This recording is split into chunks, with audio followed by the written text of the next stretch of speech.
Get yourself a cup of coffee and pull up a chair. We're going to be talking to designers and developers about how they got started, what keeps them passionate, and what challenges them. It's the best remedy for imposter syndrome. This is Build Process.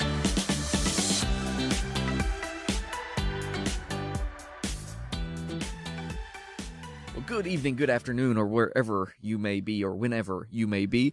I'm your host, Michael Feenan, and you are listening to what is probably going to be the inaugural episode of our segment, Build Process. Now, Build Process is going to be a once-in-a-while little piece we do where we talk to other web professionals in the field, talk about what they're doing, what makes them excited about being a developer or a designer or a UX professional or whatever the case may be. So, with me today on the other microphone is my good friend at the Web Accessibility Summit up here in Columbia, Missouri today. We're recording a little bit on the go, but that's all right. It's providing a fun challenge for me, and I'm sure Paul's got more than enough running around to do to take some time out for me. So thanks a whole lot, Paul, for sitting down with us. Not a problem. So, my friend Paul Gilzow.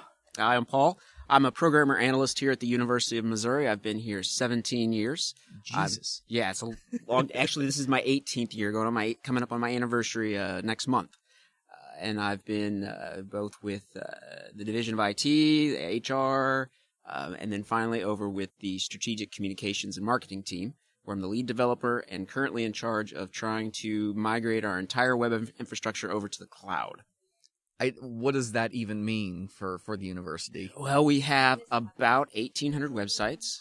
Oh, only? Only.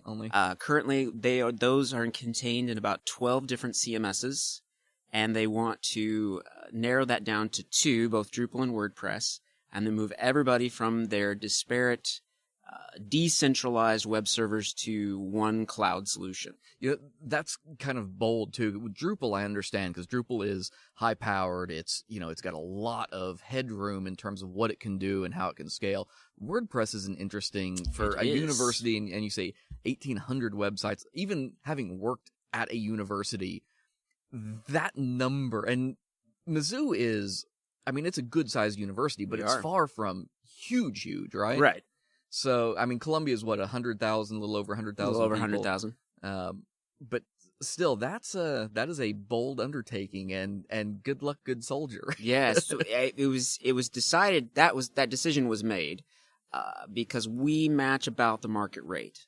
About a third of the websites that we have are in WordPress. About 5% are in Drupal. Inside CMSs, the bulk is WordPress, and about 25%, I'd say, is Drupal. And so the decision was simply to go with the biggest lion's share of the CMSs that we had and then migrate from those other ones into one of those two solutions. You're right, though. What we've discovered is that WordPress does not scale horizontally very well. It can scale vertically. It can do more, it can process faster. It can serve more and more visitors. But what we found is trying to scale it laterally, trying to scale up a whole bunch of sites simultaneously was rather problematic and has proven to be quite challenging. And I can only assume the Gutenberg update is probably that one is problematic. Is it terrifying? Is it scary? Is it concerning? Is it just something that you're going to deal with when you deal with it? Well, we're going to deal with it when it comes out, when it finally comes out. My biggest concern is trying to retrain all the users that we currently have to use Gutenberg. We have a wide variety of skill sets that are doing content in WordPress, from those who are administrative assistants just starting out and who have never touched WordPress, all the way up to the faculty member who's been here for years doing stuff with it. And some of them struggle just with the current interface, which most people would say is fairly straightforward, fairly easy to understand. So Gutenberg, with the way it kind of restructures things, is a little scary in terms of trying to figure out how we're going to retrain those users. The other complication with Gutenberg is it does give a lot more flexibility to the layout of a page, which is fantastic if you are someone who has the skill set and the knowledge and experience to correctly lay out a page. What we've discovered with many users who don't have any experience in that is once given the opportunity to redesign a page how they'd like, it becomes a horrible nightmare for end users to try to navigate. It's salt, right? Right. A little bit of salt goes a long way, but a lot of folks, if they don't know what they're doing, they just kind of dump it in and hope for the best. Yes. So the plan right now is to probably withhold Gutenberg or fall back to the classic editor until we can kind of get some training and see how people react with it and start getting them through that training. That'll be an interesting conversation. I'll maybe have to bookmark you for a few months down the road. That we talked about that in our Gutenberg episode where we discussed, it certainly, there is a technical component to it, but a huge piece of that really is training, is logistical. It's planning. It's a planning problem, and knowing what's coming, when it's coming, and how exactly you're going to roll out the training pieces and all of that. Because obviously you have a lot of people with their hands in the pie. And that's, a whole lot of ways for people to just get confused. And create something that's going to take quite a bit of work to either fix or redo. Yeah. So that's the big challenge I think we're coming up with Gutenberg. Oh, good luck. I better you than me. It'll be an interesting time. We run at our company 3 off the top of my head websites in WordPress that I'm responsible for. Only 3. Right. And even that I'm looking at going, this is going to be an interesting few months. And of course, not even getting into like all the GDPR pieces of it and all that, because that's true for everything. But so you came in right around the millennium then. Mm-hmm. You started right about 2000, right? Yes. And so why would that appeal to you, especially at that point in time? Well, I started programming in 3rd or 4th grade, back in BASIC, way back. Wrote a voting program in 5th grade for my school that used it. So was just always drawn to programming and did it throughout middle school. High school came and you become a teenager and you kind of lose interest in those things. And see, that's where we got into it. A friend and I in high school, we get the TI calculators. Right. And we discovered, hey, these could solve a whole lot of problems for us if we tell it. Tell it how to do it. That was sort of my inauguration into, hey, I can write code and just make it tell me the periodic table of elements. Do whatever you need it to do. And the teachers didn't really understand that at that point. Now I'm guessing they're a little smarter, but... So I did that, kind of fell out in high school, took computer classes in college, thought I might go back into it, and absolutely hated Pascal, and it turned me off completely from computing. Went and got my marketing degree, and my first real job, I had several jobs. My first real job was being a technical trainer for a company out of St. Louis, and I was subcontracted for the state of Missouri to teach the full Lotus suite, that IBM Lotus suite of products. Right. And as one side, I also taught HTML. And that was kind of my reintroduction into programming, was this web page, and I started getting into the web. I had my own GeoCities page. Right. And started getting into that and really loving it. I eventually ended up here at the university as another technical trainer. And at the time, we were using paper surveys at the end of each class, which I thought was ridiculous. Why do we need to do that? So I taught myself ASP.NET and built a survey application. About 5 years after I started there, the Human Resources Department came to me and said, we need an online application system. We're processing about 30 to 40,000 paper applications a year, and surely there's got to be a more efficient way to do this. So I moved over to HR and built an online job application system for them that processed, in the first year, it was between 225 and 250,000 job applications. Wow. So they went from shuffling. When you said application, I thought you meant student application. No, this was like job application. That's job still application. A crazy number for jobs. Crazy number. It was enough that they had failed to anticipate the increase in applications that they would get. They assumed it would be 30,000 pieces of paper, and we do it online, it would be 30,000 online applications. But because it's so much easier to submit one online, you decrease the barrier to entry. You decrease the barrier to entry because you don't have to fill that piece of paper out. All you have to do is shop for a job, and you've already got your resume and your application finished. You just keep applying for whatever job you want. So that was great. It was successful. And then about 2 years after I built that, within that 2 years, I built some other processing pieces for HR that they hadn't automated yet. So we automated, it's called personnel action forms, but if you need to take a vacation or you need to change jobs, change your name, those types of HR processes. Right, yeah. and automated those. Before we had a PeopleSoft type Right, exactly. That option. PeopleSoft was just coming in. It had been implemented or started to be implemented when I started in 2000. And they'd rolled out the finance and the student piece, but they hadn't got to the HR. So about 2007, 2008 was when they started to do the HR piece. And at the same time, the head of the web team, the central web team here, came to me and said, we need a programmer because we want to take the web for the university to the next level, and we need a programmer here to help us get there. And so I moved from HR over to that. I was very proud to say that the online job application system that I built, despite them having PeopleSoft's eRecruit application implemented, the hospital said, no, we don't want that one. We want Paul's, and used it until, I want to say, 2012. So they used it for 3 or 4 years after I even left. The right answer whenever somebody says, do you want to use PeopleSoft or, it's always the or. or no, just no. So I moved over there in 2007 and been there since. We've gone through a ton of transitions and a ton of changes as far as our priorities and what we were charged with to do, but have for the most part loved it over there. And what's your specialty now as far as like languages and process and all of that? We have always traditionally been a LAMP stack, so Linux, Apache, MySQL, and PHP. So my forte is PHP. Started doing WordPress sites in 2009 and have been building WordPress sites since then. So that's kind of my specialty area here at the university. And then, I don't know if you've met John Boyer. He's also here. He's the Drupal side of our shop. Gotcha. And so you guys are all together then. What about, do you guys have anybody who does automation testing, QA, design, things? Are those part of your team? They will be. We have, we had 2 additional people in those types of roles, and we've lost one of them. Jason Rollins is the other one, but he also serves as the assistant director, so he's kind of split. So we are getting ready to hire another designer, developer to kind of fill that role. Automated testing we've started to get into, and that is actually John and I are building out most of that right now. What are you using for your platform? BHAT. Okay.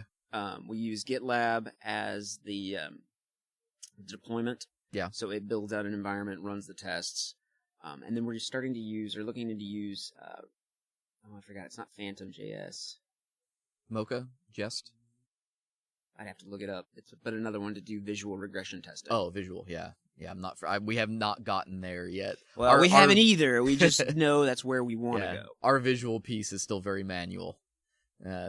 We have a manual QA tester, and his job is to go in and just look at the pages. Yeah. And I mean, he tests forums and buttons and clicks things as well. But we brought him on specifically because we had the automation piece that's been sorted out for quite a while for us.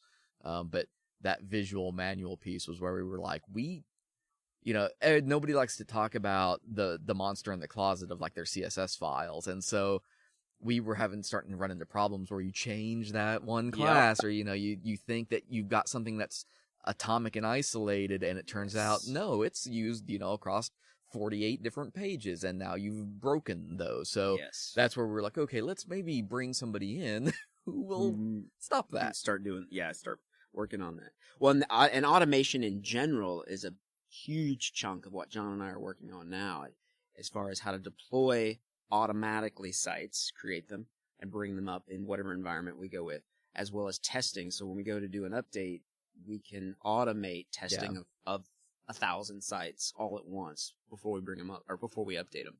And this stuff is all significantly more complicated than when you picked up HTML in 2000 absolutely. Or whatever it was.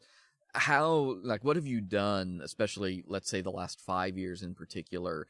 What keeps you sharp? How do you keep yourself motivated in terms of just staying on top of these new tools? To give you an example, I am pounding myself over the head right now with Mocha.js for our for JavaScript testing, and it has shown me how out of touch I get, how quickly. Because it is hard, and Mocha's an easy, it is not a difficult piece of software, but integrating it after the fact, I'm learning, wow, I've not kept up with how to plug some of these things together. Yeah, it's this industry can be extremely demoralizing because you think, man, I am on top of my game. I've got this down. And you stop paying attention for 2 seconds, and all of a sudden you feel like the world has just left you behind. Like you are nowhere near where everybody else is. So it's tough. I mean, to be honest, one of the best ways I have found recently to kind of keep myself going is when we brought John on. John had a completely different, his background was Drupal, had a completely different outlook. And so he was real big into Composer. Being a WordPress shop, we don't use Composer. We don't have any need for Composer because all your dependencies, any dependency you have is in a plugin or it's in a theme. You don't use Composer to manage WordPress. So I had completely fallen out of that aspect of dependency management in PHP and have fallen in love with it. It's amazing. And so one of the things with the WordPress deployments is we're looking at moving our entire WordPress workflow over to a Composer-based workflow and all the challenges that brings in terms of compliance of now WP Packages runs through a third party. So can we get that compliant within our internal policies? But that's just been amazing. Just having somebody else with a completely different aspect, with a completely different background, questioning what you do. Right. And saying, why aren't you doing it this way? What about this way? So that and just reading constantly and trying to pick up some stuff on the side, do a little React, do a little Vue to try to keep my skill sets up with those. But to be honest, like the front end stuff, I've completely fallen out of. I mean, if you were to ask me to debug some CSS, I would struggle because that's just not, I've never been a designer. Front end's not been my forte. So I just kind of let that one go to the designers that we had on the team. Yeah, it's funny how you kind of fall into those comfort spots. Yeah. You find where it's squishy and you settle. And I think it's important to talk about like the learning aspect and the keeping up aspect because one thing I hope that this new build process segment that we're doing here focuses on is imposter syndrome is huge. It's not just huge. It's not just real, but I think it's almost you mentioned the word demoralizing.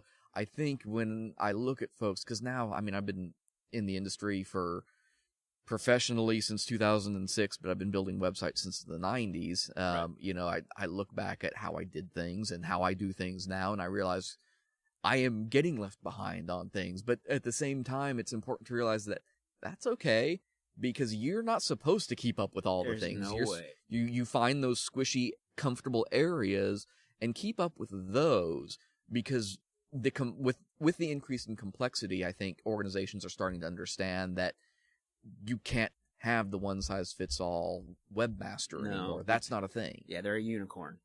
They don't really exist. They exist. I know one, and I don't know how his brain works. Yeah, I mean, I shouldn't say they don't exist. I do know a couple, but they are very well paid because they're very rare. Yeah, they're and do you think about the new blood aspect and getting somebody to challenge you, even if they don't work for you, if you make friends with one and can sit down and talk to them once in a while, it's incredible to think about. Like they can pick up a library and it's just like, oh yeah, I was playing with this the other night and it's I made it work with Webpack and Jenkins and all this, and we just kind of threw that in there, and it let us get rid of like 500,000 lines of code, and it's like, wait, what? Yeah. You did that just last night for fun? Because how? Yeah. That's what that makes me realize, nope, I am no unicorn. I am like a horse with a plastic thing glued to my forehead. I think one of the most important things I've realized, especially late, is that it's okay to not be great at all of it. Yeah. Like, there's no way to be able to keep up with every aspect. So like you said, you pick the thing that you're passionate about, the thing that you really like, and you dig into that and realize it's okay that you don't know all the React or a particular framework or a particular set of tools. I'm trying to think like Webpack and Gulp and those things or whatever. You pick out the pieces that you are really passionate about and dive in because that's what's going to make you happy. So for me, security and accessibility have always been my big passions. And so digging really deep into security and figuring out, how can I make the university more secure? And then putting myself out there and just being passionate about that. Yeah. And so what does that mean for what's next for you? Because obviously, well, I know our listeners probably don't. You speak at conferences all over the place with phenomenal talks on security well, the security talk maybe is the only one I have heard from you recently. I think. I don't know. I guess last year's High Ed Web 2016. 16 probably would have been the last one, right? But what's next in terms of whether that's something you're working on personally or with the university besides obviously the website migration? Like, what are you looking towards, or what is exciting for you? Do you think that's coming? Well, so once we get this cloud solution figured out and we get those pieces built, well, that's exciting. Are you building your own cloud infrastructure for that? Well, we don't know. Okay. We're looking at it. We're looking at prepackaged options, and then we're looking at building our own in either Google or Amazon or Azure. Okay. That's really complicated. I don't think we'll go that route, but we've got it on the table. Yeah, okay. Beanstalk is your friend. Well, there's a ton of options. That's just it. There's a ton of options. So just trying to sort through which one's going to work for the university, because you work for a university, we're a weird beast. We have all these weird policies that we have to adhere to, and a lot of requirements that we have to try to meld into these prepackaged solutions.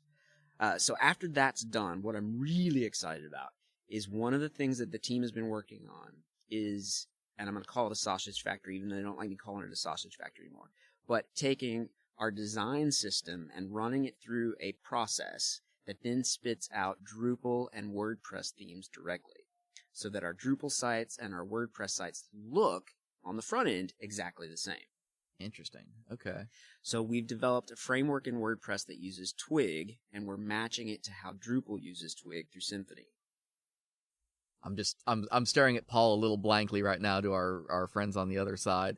I don't even know how that would work. It isn't working yet. We have most of our WordPress sites are based on Twig, so that our designers can design in Twig and have it completely separated from the business logic and all the interactions with WordPress directly. That also frees us up to be able to change those over to Mustache if we need to, and then use a headless CMS. But again, the idea is to bake out from our design system that they're also developing, take those design systems, like a pre-baked template, and then just push out the Twig files to WordPress and Drupal and automatically update those. So if the chancellor says, we want, this actually happened not too long ago, we want 4 buttons on every website. Well, all we have to do is create the 4 buttons and the Twig piece, push that out, and every site will automatically have them. Very cool.